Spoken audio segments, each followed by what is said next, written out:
Assalamualaikum warahmatullahi wabarakatuh. Bismillahirrahmanirrahim. Ahlan wa sahlan, ikhwan dan akhwatillah. Semoga di bulan suci Ramadan ini, ibadah puasanya berjalan lancar dan selalu diberkahi Allah Subhanahu wa Ta'ala. Halo, kenalin, kami dari Dua Litbang, aku El dan Aku Ai. Di podcast ini, kita akan membahas sebuah kata yang sangat familiar dan kekinian. Karena sering banget digaung-gaungkan nih, terutama oleh anak muda. Sebenarnya, udah tergambar dengan cukup jelas lah ya di judul, bahwa hari ini akan membahas sebuah topik yaitu insecure. Nah, gimana nih El? Hal pertama yang terlintas setelah kamu dengar kata insecure itu apa sih? apa ya? Sering banget ya dipakai, tapi kurang tahu juga nih arti harfiahnya. Kurang percaya diri bukan sih? Nah, jadi insecure emang udah familiar banget nih di telinga kita. Mungkin bukan hanya dengar ya, tapi juga sering kita pakai untuk mengekspresikan sebuah perasaan. Insecure, kalau dilihat dari padanan katanya, yaitu terdiri dari in dan secure. Secure artinya aman, dan in artinya tidak. Jadi, insecure itu adalah rasa tidak aman. Rasa tidak aman terhadap apa sih? Ada banyak hal yang membuat timbulnya rasa insecure. Kalau kita lihat di sekitar kita, hal yang membuat insecure itu sangat beragam. Ada yang insecure karena fisik, faktor ekonomi, background pendidikan, dan banyak lainnya. Nah, kalau kamu nih El, kamu pribadi pernah nggak sih ngerasa insecure? Kalau pernah, karena apa sih kira-kira? Kalau ditanya pernah atau enggak, pasti pernah lah ya, manusiawi. Aku pernah berada di titik sangat tidak pede dengan postur tubuh. Itu ketika SMP dulu. Bahkan itu tuh sering banget dijadiin bahan candaan gitu. Yang awalnya emang gak pede, tapi masih bisa ngontrol. Karena dikata-katain, jadinya makin sering ngaca. Apa ya? Apa iya ya aku tuh kayak gini? Akhirnya malah menyalahkan diri sendiri, bahkan gak munafik. Puncaknya itu justru menyalahkan pencipta, Allah Subhanahu wa Ta'ala. Kayak yang, ya Allah, kenapa sih tubuh aku kayak gini, kecil, pendek, gak menarik. Sedangkan dia ujung-ujungnya sih gitu, membandingkan diri dengan orang lain. Belum lagi nih, ketika kita ngelihat orang lain yang prestasinya keren banget, misal juara 1 Olimpiade Statistika Nasional, kuliah di luar negeri S1, S2, bahkan S3-nya beasiswa. Nah, makin menjadi-jadi kan perasaan insecure-nya. Kalau bahasa gaulnya tuh jiwa insecure tuh meronta-ronta. Mungkin pernah dari setiap kita itu berusaha mencapai sesuatu, tapi gagal.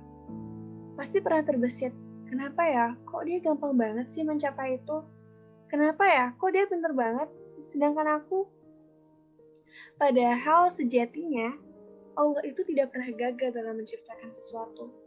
Seperti di surat At-Tin ayat 4-6 yang artinya, sesungguhnya kami telah menciptakan manusia dalam bentuk sebaik-baiknya. Kemudian, kami kembalikan dia ke tempat yang serendah-rendahnya, neraka. Kecuali orang-orang yang beriman dan mengerjakan amal saleh. Maka, bagi mereka pahala yang tidak ada putus-putusnya. Nah, kalau kamu sendiri gimana nih, Ai? Pernah ngerasain insecure juga nggak?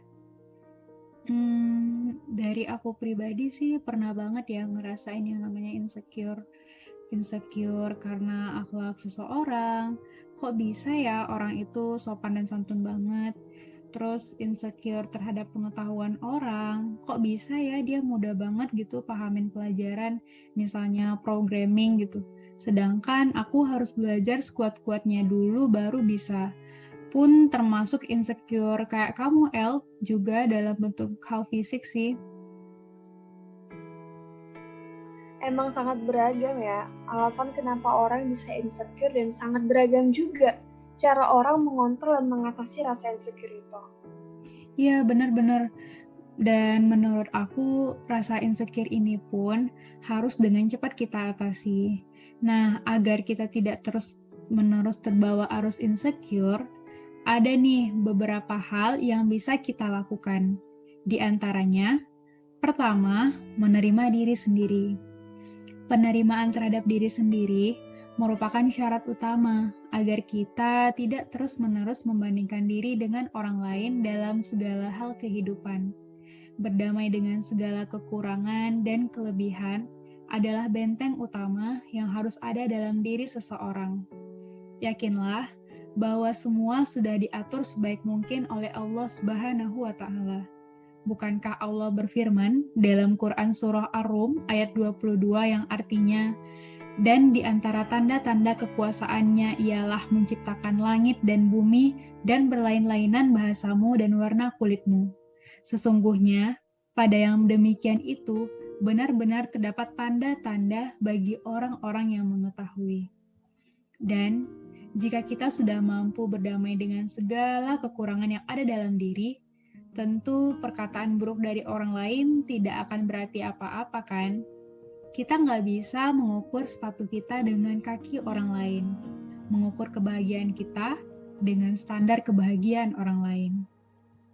Iya, benar-benar. Lalu yang kedua, pandang insecure dari sudut yang lain. Insecure itu bagus kalau kita bisa mengontrol dan menyikapinya dengan lebih elegan. Menjadikan seseorang sebagai cerminan itu emang hal yang wajar dan hal yang harus dimiliki agar menjadi lebih baik. Bukankah Allah Subhanahu wa Ta'ala berfirman dalam surat Al-Hujurat ayat 13, "Hai manusia, sesungguhnya kami menciptakan kamu dari seorang laki-laki dan seorang perempuan dan menjadikan kamu berbangsa-bangsa dan bersuku-suku supaya kamu saling kenal mengenal. Sesungguhnya, orang yang paling mulia di sisi Allah ialah orang yang paling takwa di antara kamu. Sesungguhnya, Allah Maha Mengetahui lagi Maha Mengenal." Kita jadi tahu apa kekurangan kita. Kita akhirnya tahu apa yang harus kita tingkatin, kemampuan apa, hal apa. Contohnya, ketika kita melihat orang yang bisa kuliah luar negeri dengan beasiswa, kita mau juga. Terus akhirnya kita mulai improve bahasa asing, mulai akademik, atau bahkan prestasi. Contoh lain, misal ketika kita melihat seorang wanita yang pakaiannya hampir sempurna. Daripada sibuk hanya membandingkan kesalehan seseorang, baiknya tuh kita menjadikan itu motivasi untuk melakukan hal yang sama. Pakai kerudung, pelan-pelan belajar pakai gamis, belajar istiqomah pakai kaos kaki, dan lain-lain. Terakhir, perlu kita pahami bahwa perbedaan adalah hal yang wajar. Bukankah pelangi yang indah adalah karena keberagaman warnanya? Oleh karena itu, marilah kita bersyukur dengan segala nikmat dan karunia yang telah Allah berikan. La in syakartum la aziyadannakum. Sesungguhnya, jika kamu bersyukur, pasti kami akan menambahkan nikmat kepadamu.